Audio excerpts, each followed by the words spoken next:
What's up madlang people? Welcome back to my channel. So yesterday, 17th of October, niyaya kami ng mag-asawang Leia and Lance na mamasyal sa Gates Garden Center.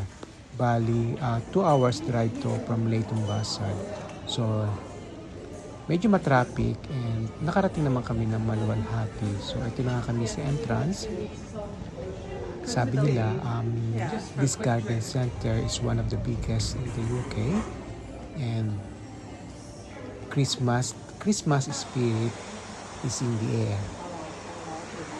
Pagpasok mo ba lang talaga, mararamdaman mo na ang spirit of Christmas sa mga decorations nila. Iba't ibang mga themes ang kanilang mga Christmas decorations, yung Christmas trees nila. Pero at the moment, hindi pa sila nagpapatugtog ng mga Christmas songs. Pero mararamdaman mo na ang Christmas spirit talaga. Shout out to Leia and Lance. Thank you very much at pina-experience mo sa amin ang magical experience na to sa Garden Center. As in, nag-enjoy kami at maganda talaga. It's worth to visit this place, Gates Garden Center. I-search nyo na lang o i-google nyo na lang ang address nila, pati yung postcode ng Gates Garden Center. Ang kagandahan dito, it's weekdays, kaya it's not too busy, but they said that weekends, kapag pumupunta dito, laging puno o maraming tao kasi hindi lang ito ang pinupuntahan ng mga tao, hindi lang yung mga decorations, marami ka pa rin mabibil dito, may groceries sila, may other shops, clothes, because garden center na to, so may mga plants, flowers, tools, and even Holland and Barrett, meron din sila, as in, madaming. You need at least maybe 2 to 3 hours para mabisita yung mga shops at mag-enjoy sa panunood or pagtingin-tingin sa mga Christmas decorations nila. Meron silang restaurants na mag-enjoy ka sa mga pagkain, English food, and makikita mo sa video a bit later on yung mga kinain namin dito sa Gates Garden Center. Katulad natin ng mga Pilipino na nagse-celebrate ng Christmas even as early as September. So, tayong mga Pilipino na nasa abroad, ma-appreciate mo talaga ang Christmas decors nila at talagang mararamdaman mo na yung spirit ng Christmas. Ito maganda rin. And nakaka-relax at mag-i-enjoy ka. So, sa mga katulad ko na on chemotherapy, na ito ay another form of therapy for me kasi na on Monday, I will undergo chemotherapy number 5. So, para ma-divert lang yung attention ko and kailangan ng katawan ko o ng katawan natin na mag-enjoy din para hindi natin masyadong isipin yung treatment o yung chemotherapy or anumang problema o anumang sitwasyon na kinakaharap natin. It is highly recommended na bisitahin ang Gates Garden Center kasi mag-i-enjoy talaga bata, matanda. And what I did, I kept on coming back on the decorations and I said, wow, this is amazing. Beautiful place, very, very relaxing. There are plenty of decorations or ornaments that you can buy, but because na-amaze ako sa ganda ng place, nakalimutan kong bumili. I forgot to buy something. We thought we want to buy some kind of like decorations for Christmas, but wala. Dahil nag-enjoy lang, nabusog ang mata, nakalimutang bumili. Anyways, nakatipid pa rin. Buti nakatipid. Ha ha ha ha. So yun nga, as in maganda. Nakapunta na kami dati sa ibang garden center. Obviously may mga Christmas decorations, pero ito yung pinaka the best Christmas decors na nakita ko. So kung meron kayong may re-recommenda na nakita nyo last year, Christmas decorations as well sa garden center, just comment below and we'll try to visit yung mga i-recommend ninyo. So si Snowman dito sa telephone booth ay parang nahilo ata. Baka nalasing siya the night before. So this section, I think it's about Halloween. Yeah, kasi may mga pumpkins siya. So yun, sa other side, may mga decorations din sila for Halloween. So ito pa yung mga ideas na pwedeng gawin nyo sa Christmas tree ninyo. So obviously, kailangan mo talaga ng budget para ma-achieve ang mga looks ng ganitong Christmas tree. So syempre, pag bumibisit ka sa mga ganito, kailangan natin ang selfie. Hindi makakalimutan ang selfie. So ito nga yung section ng Halloween. So mga pumpkins. So magaganda rin siya. Hindi scary. So mag-i-enjoy ang mga little ones na mamili ng kanilang mga decorations para sa Halloween. So, nasa inyo na kung alin ang mga ornaments or decorations na igagrab ninyo. So, either for Halloween or for Christmas na. So, yun nga, gala-gala kami, ikot-ikot. So, ilang beses bumalik ako kasi nagagandahan talaga ako. At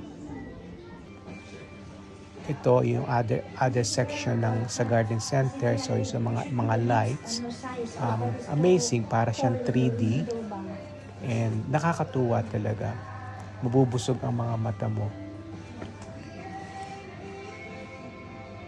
This section, nagulat ako nung ma-press ko yung blue button. Have a holly jolly Christmas. It's the best time of the year. I don't know if there'll be snow, but have a cup of cheer. Have a holly jolly Christmas. And when you walk down the street, say hello to friends you know and everyone you meet. Singing, oh, the mistletoe hung where you can see. Somebody waits for you, kiss her once for me.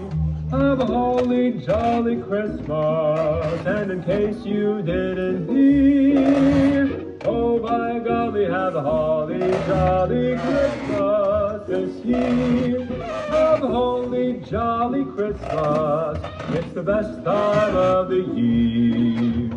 I don't know if there'll be snow, but have a cup of cheer. Have a holly jolly Christmas, and when you walk down the street, say hello to friends you know and everyone you meet. Oh, the mistletoe hung where you can see. So dito, iba namang sections siya. So, yeah, marami pa rin silang mga halaman dito na maganda rin tingnan. So, ayan, picture-picture pa rin, selfie-selfie. Kasi selfie is life.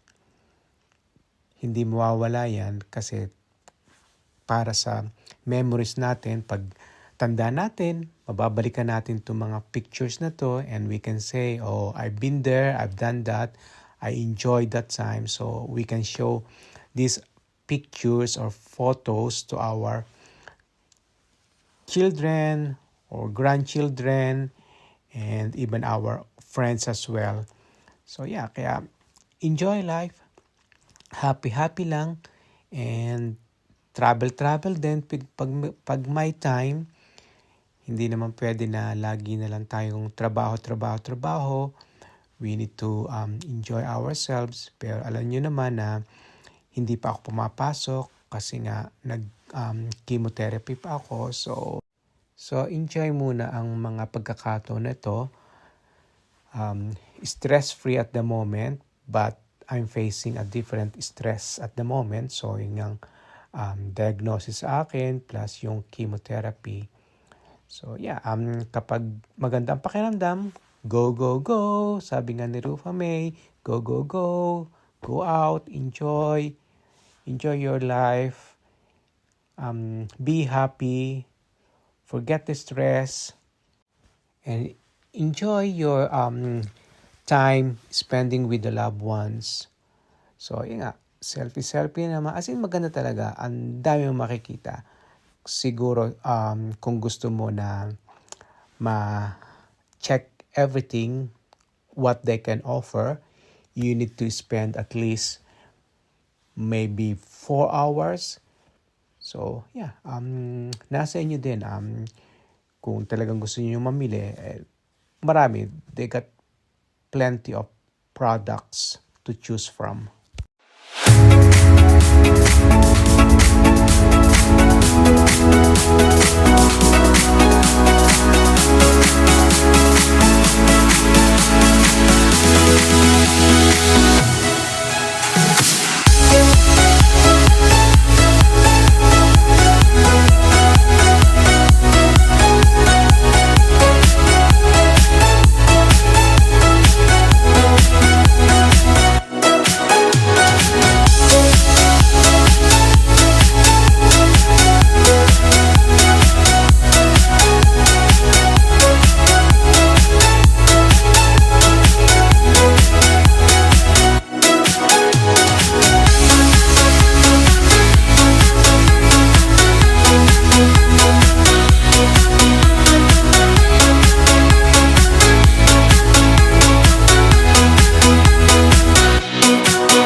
So for our lunch, I ordered jacket potato with cheddar cheese and baked beans and then salad.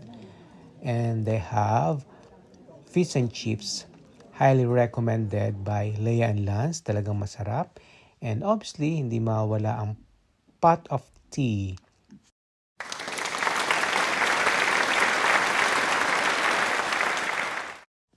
After eating, lumabas kami sa may balcony kasi may malawak silang greenland. Alpaca. And ito nga, nakita namin yung alpaca. Nag-i-enjoy sa kanyang lunch. Ang cute-cute niya. So, not bothered siya kahit maingay kami. Basta, nag-i-enjoy lang siya sa kanyang pagkain. So cute. Again, picture. Weather is nice anyway. So thank you very much again, Leia and Lance, for giving us the opportunity to experience and visit this beautiful garden center or Gates Garden Center. Ayan, more photos, more selfies, as in talaga nag-enjoy ako. So dito naman tayo sa farm food shop nila. Madami rin pagpipilian. As in madami, malawak din to. So yeah. Ang nabili namin dito ay duck eggs. So tell me you're Filipino without telling me you're Filipino. So alam niyo na kung para saan ang duck eggs. So isa sa paborito namin kainin o pang-ulam dahil gagawa ako ng salted eggs. Fingers crossed na maganda siya after 3 weeks. hindi lang mga frozen foods meron sila, marami din silang fresh food.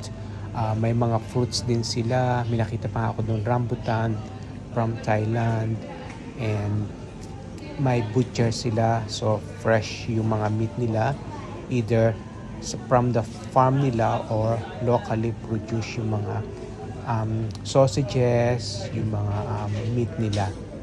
Hindi ko ito dito nakunan ko siya, pero hindi ko masyadong na-focus kasi busy yung mga tao o yung staff nila, baka kasi conscious sila kasi obviously nag-video nga ako. Basta highly recommended ang place na to, Gates Garden Center. Google nyo lang ang kanilang address, ang postcode.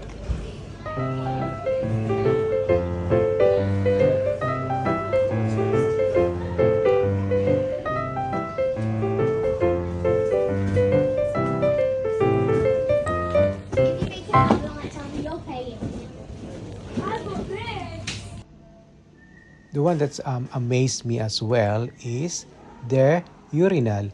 Look at that. So wala naman tao. There's no one around. Kaya nakapag-video ako para kasi natuwa lang kasi first time ko makita ng urinal na ganito. So ito nga yung Greenland nila, yung area nila talaga maluwang siya. So maganda to sa summer. Kasi may sitting area din sila. So may enjoy mo yung pagkain mo sa restaurant, and then you will enjoy the view as well. Maybe during summer, marami pa silang mga animals na paggala-gala dito. Alam mo, nakasara yung gate nila, no? Tingnan mo.